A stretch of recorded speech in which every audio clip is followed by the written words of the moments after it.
Not long after I came to Beth Am, I was having lunch with Rabbi Joel Zayman, Zichrono Livracha, longtime senior rabbi of Chizuk Emunah congregation, who was an early mentor of mine.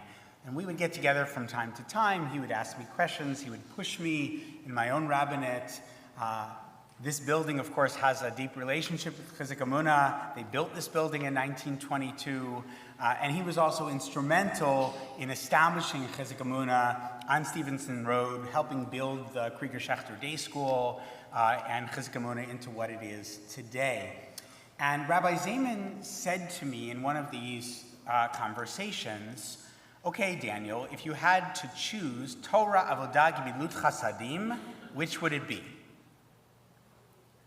This, of course, comes from the Mishnah Perkei Avot, Al Shlosha Devarim Ha'olam Omed, the world stands on three legs, three things, on Torah, on learning, on Avodah, on worship, maybe prayer, and Gemilut Chasadim, on acts of kindness, which could be justice, service, that kind of collection of Jewish behaviors.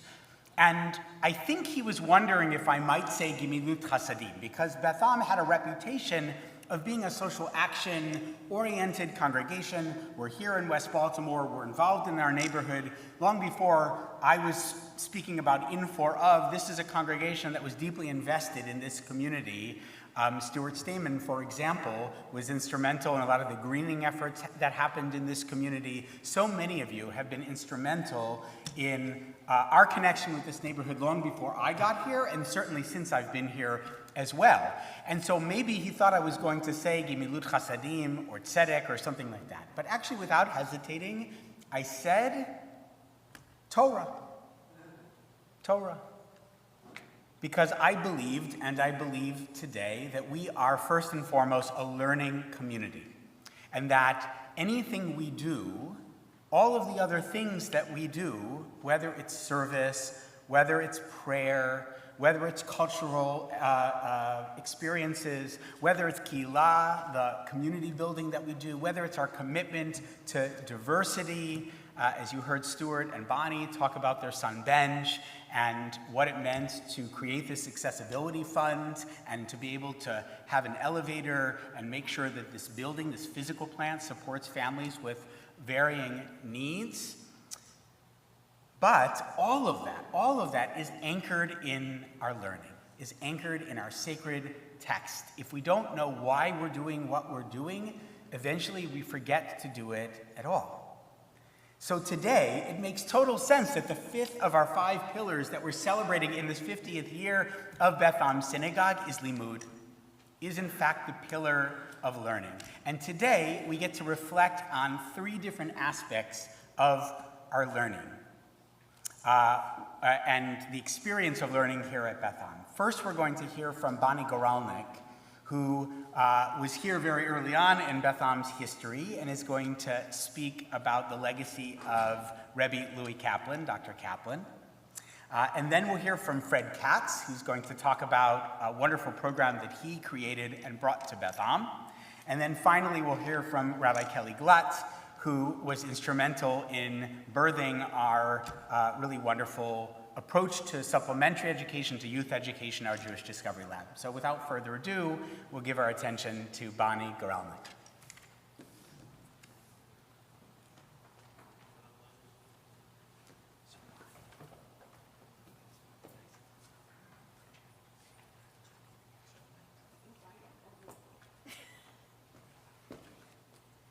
Shabbat shalom. Shabbat shalom. Okay, better? We'll just lean into it. Lean into it, okay. So I was asked to talk about Dr. Louis Kaplan, who was Beth Am's first spiritual leader, or should I really say our first Rebbe, and his impact on me. So he led the congregation for about 5 years, but he was our Rebbe well into his 90s. I started to come to Beth Am with my family in the late 1970s, but I only came for the high holidays, and I was sitting way up there. So I didn't really meet Dr. Kaplan until 1983 when I moved back to Baltimore. By then I had started coming to shul almost every Shabbos, as happens for many. The trigger that got me started was my dad's death. Before saying anything else, I have to say that Dr. Kaplan was first and foremost an educator. So there were some people who said that he was Lou, who called him Lou. He was always Dr. Kaplan to me. I could never call him Lou. By the time Dr. Kaplan became Beth Am's Rebbe, he was in his 70s. He had already been president of Baltimore Hebrew College, now part of Towson University, for 40 years. He had been executive director of the Baltimore Board of Education, and he served on the University of Maryland Board of Regents for over 20 years and chair for 5 years. If I included his whole CV, I wouldn't have time to say anything else. But I mention what I did because he was instrumental in creating a standard Hebrew school curriculum that was used across schools in Baltimore, and he taught a lot of people. So when Beth Am was formed, a lot of Dr. Kaplan's former students became members here, and they encouraged their friends and their colleagues to come. So we had a lot of well-educated members from the start. He valued education more than prayer. During Yom Kippur, he started the open forum. He continued that tradition even when somebody else was the rabbi here. Back then, people who hadn't been here for the earlier part of the day on Yom Kippur, they came for the open forum. We had a waiting list here to join because everyone in the membership unit got a seat for the high holidays. Dr. Kaplan was the draw. I remember Dr. Kaplan occasionally leading services in our small chapel downstairs. Instead of sermons, he led discussions. He made comments during the services. There are prayers and Torah portions that I cannot read today without thinking about Dr. Kaplan and some of his remarks. In Genesis 3, and God blessed the seventh day and hallowed it, and because that in it he rested from all his work which God was in creating had made, the Hebrew word asod literally means to do. So I put the word at the end of the sentence. According to Dr. Kaplan and many other modern commentators, we should translate this as his task that God had created to do. This tells us that God created man to do. According to Dr. Kaplan, the most important thing was what you did as a Jew, far more important than how you prayed or if you prayed. And then, in the Mazor we used to use, there's a passage from Mishnah Peah that says the following are commandments for which there is no prescribed measure. The crops on the border of the field to be left for the poor and stranger, the gift of the first fruits, the pilgrimage offerings, and so on. And the last line in that says, and the merit of Torah study is equal to all of these. Dr. Kaplan disagreed. He said that study is only useful if it leads you to do all the other things. Dr. Kaplan was the reason why the Beth Am Charter stated explicitly that we believe study is more important than prayer. Study was important because it provided a basis for action more than for prayer. My mom and I used to sit behind Dr. Kaplan, his wife Etta, his daughter Debbie, in the sanctuary right about there on Shabbos mornings. As I read the Mazor and the Torah portions each week, I would lean forward and ask Dr. Kaplan questions, and then listen to what he had to say. If he thought that you should know, he had no patience. And more than once, I saw him shaking his head during the sermon in disagreement. But, if he looked at you as a student, he had lots of patience. I was in the later category. Dr. Kaplan found out that I didn't have a bat mitzvah when I was 13. He and Bonnie Stamen encouraged me to do an adult bat mitzvah. When I finally decided to do it, I told Dr. Kaplan while we were both standing in the back corner over there. He pulled out his calendar to make sure that he was going to be there that day. That's like a memory that stays with me. Because Dr. Kaplan knew so many people, we had some really special guests here. For instance, Elie Wiesel came to have a conversation from the Bima with Dr. Kaplan as part of his 90th birthday celebration.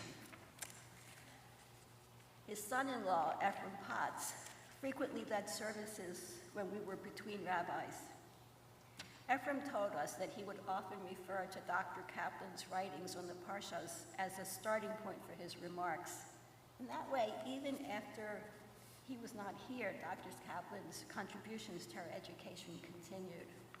And finally, I have to add that Beth Am was really a family affair for the Potts and Kaplans. While Ephraim did so many things here, Dr. Kaplan's daughter, Ephraim's wife, Debbie, was instrumental in other ways. She was a person with a wry humor, with deep reserves of kindness, who spent countless hours doing labors of love for Beth Am. If Beth Am feels like home now, it's because Debbie ensured that from Beth Am's founding, that anyone who entered felt that way. They were a Menshadek family. Yasher koach. Thank you, Bonnie. That was exquisite. And now, Fred Katz.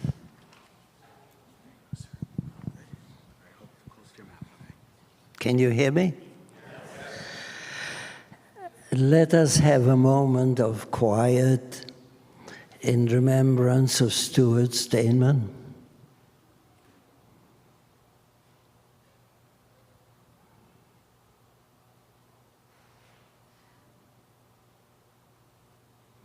Stuart was going to bring me to Beth Am today.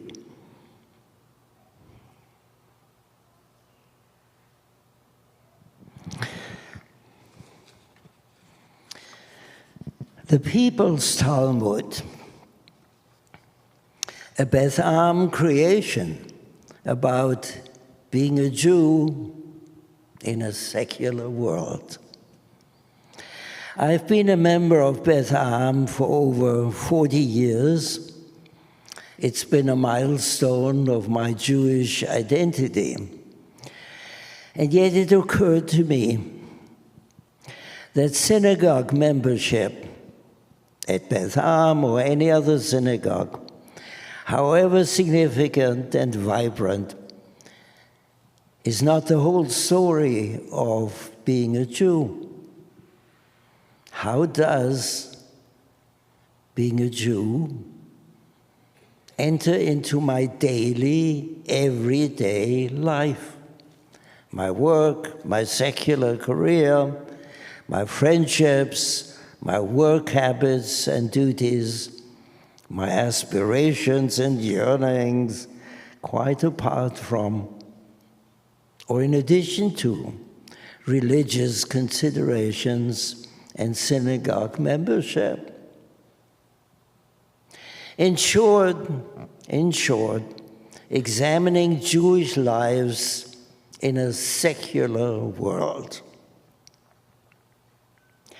To answer to this line of questions, it occurred to me to have Beth Am volunteers give serious thought to these issues as they influence their own life and then report their answers in an open session after services on an occasional Shabbat. And this is what we eventually carried out for several years, with the added request that the individual would write out the findings as they seem to operate in one's own life, and give these to the synagogue as a gift to be stored in the synagogue's records. Many years, perhaps 100 years later, when these reports might be found by people rummaging through Beth Am records, they might then proclaim, "We found a People's Talmud." Before attempting to implement my plan, I approached Lou Kaplan and asked for his response.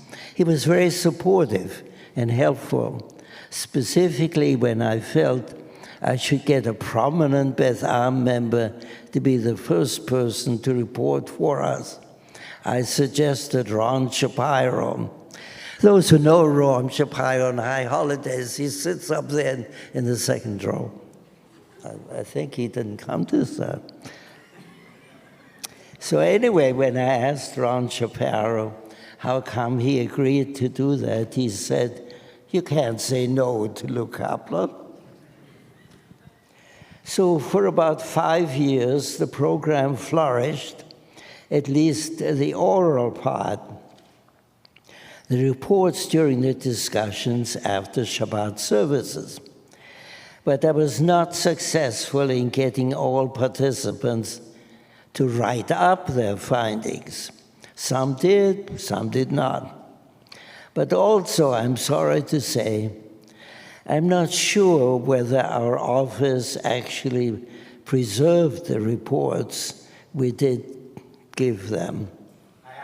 Perhaps it's too soon to rummage through our Beth Am records and therefrom proclaim the dawn of a new people's Talmud. After some years, I decided that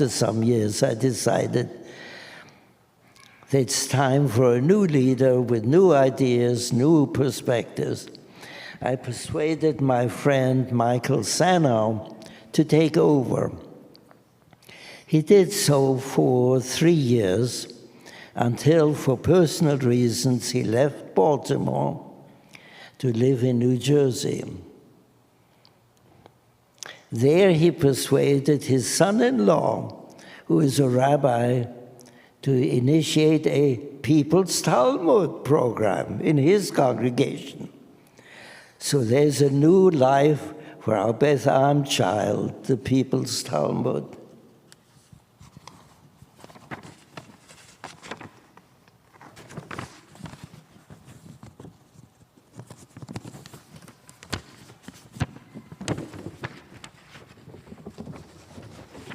So how about my own responses to the secular world I have encountered?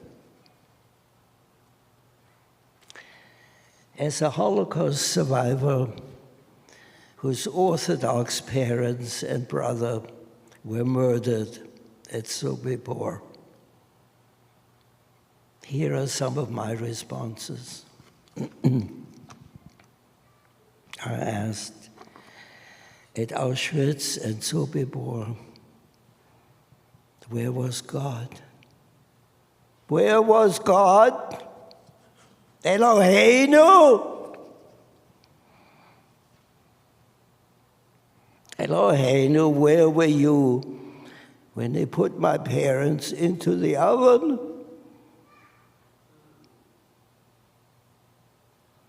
I dropped out of all Jewish affiliation and observances for some years, until years later, my Christian roommate in college, on his way to becoming a Methodist minister, brought me back to Judaism. We remained friends for 60 years until his recent death. Early in my career as a sociology professor, I claimed the Holocaust is not interesting. From me, whose parents were murdered, I was still in denial. I eventually recognized that we must address the Holocaust horrors, but do so in new ways, not merely reiterating the horrors that happened. I did so in 2 books, Ordinary People and Extraordinary Evil, and Confronting Evil. I found it is not the recruitment of monsters that produces monstrosities, but the conversion of ordinary, decent people into becoming monsters. This is the real monstrosity. It can be explained, but not condoned, by social science, as I try to do in 2 books. In our time, think of Gaza. And finally, onto my own ongoing journey. I must not live in the past. I must confront current challenges, especially those growing out of the internet. I do so in 3 self-published books. The titles are Immediacy, Our Ways of Coping in Everyday Life, Our Quest for Effective Living, and We Live in Social Space, all available from Amazon, which provides fairly good descriptions of each book. And even if you don't buy the book, you can get some good descriptions. I don't have time to elaborate on these books, except to say that I see them as my current version of the People's Talmud. Good Shabbos, and thank you for listening to me.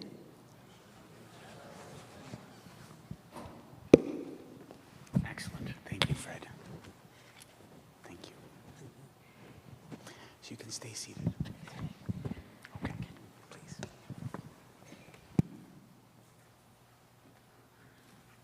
I have a ton of Beth Am memories, and I gotta tell you, People's Talmud with Betty Seidel. If anyone was there, if you remember, it actually took her 2 weeks. She didn't just do 1 week, remember? She went over and did 2 weeks.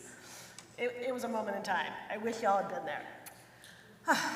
Okay, Jewish Discovery Lab. We're gonna shift gears a little bit. Everybody take a breath. So when I began at Beth Am in January of 2012, the first order of business was to reimagine the supplemental education program. Beth Am pretty much told me, blow it all up, burn it to the ground.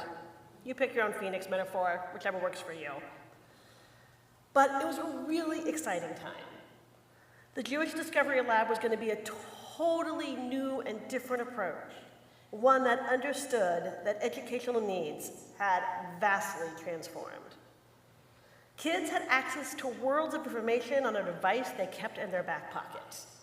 They no longer needed school to offer them facts and information. Instead, the measure of a successful education meant convincing these digital natives that our ancient tradition had what to say. Lab would be different from what the secular school day looked like. The approach to learning would work for all types of learners and the various intelligences, and it was going to be fun. Lab would build community where students felt comfortable in their Judaism, supported by friends and teachers, and cared for by their congregation.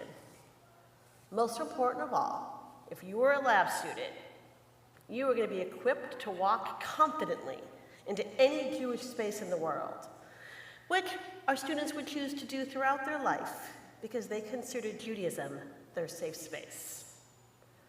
Leaning in hard to experiential learning meant that we had some amazing successes and some pretty spectacular failures. I'm going to tell you a few things I learned over the years running the Jewish Discovery Lab. Do not, under any circumstances, put shrinky dinks in a convection oven. When you close the door and the fan starts, they fly all around and stick to the walls.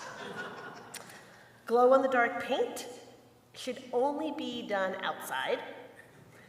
If you think you have found every Nerf dart in this sanctuary, you are very, very mistaken. Children will cry at the end of the life cycle unit when they have to sit Shiva for their bears. Tyler, yeah? Still crying? Yeah. Do not play football in a room that has pillars. Given the opportunity, children will graciously shower their peers with tribal points, pretty much like they do with candy at a simcha on this bima. Walking through the hallway, don't jump to conclusions just because you see 2 kids tying up a third. They might just be working on their presentation of famous Jews, and they've been assigned Harry Houdini. And when fabricating a trip to Israel and you want it to feel real, Shinshanim make amazing fake custom agents. I would come to sum up this combination of community building, skills acquisition, relational learning, and experiential education as sacred chaos. The Jewish Discovery Lab is one of the things in my life of which I am most proud. And it really only could have happened here at Beth Am, a community that has a true openness to new approaches, a deep curiosity, and an excitement about change. Characteristics that not held by many conservative congregations then or now. Look, the building and the budget were a real concern, but when it came to education, Beth Am has never succumbed to a scarcity mindset. As a Jewish professional, to say the least, it was incredibly freeing. The parents shared in the excitement around lab, and they extended us an enormous amount of trust. Even that time we sent the kids home covered in Dead Sea mud because we climbed up to Masada in the balcony. This faith was echoed in the relationships the kids developed with me, with the faculty, with Rabbi Berg, with one another. Okay, I'm going to tell you now the secret of lab. No fear of failure. What made lab work was from top to bottom, from colleagues to congregants to coworkers, all of us involved in the creation, establishment, and growth of the Jewish Discovery Lab never felt hampered by misgivings. The things you can do when you really and truly know that it doesn't hang on doing everything just right. Kal v'chomer, all the more so, the very act of trying was deeply celebrated by this congregation. Such a gift, such a blessing, and so very, very Beth Am.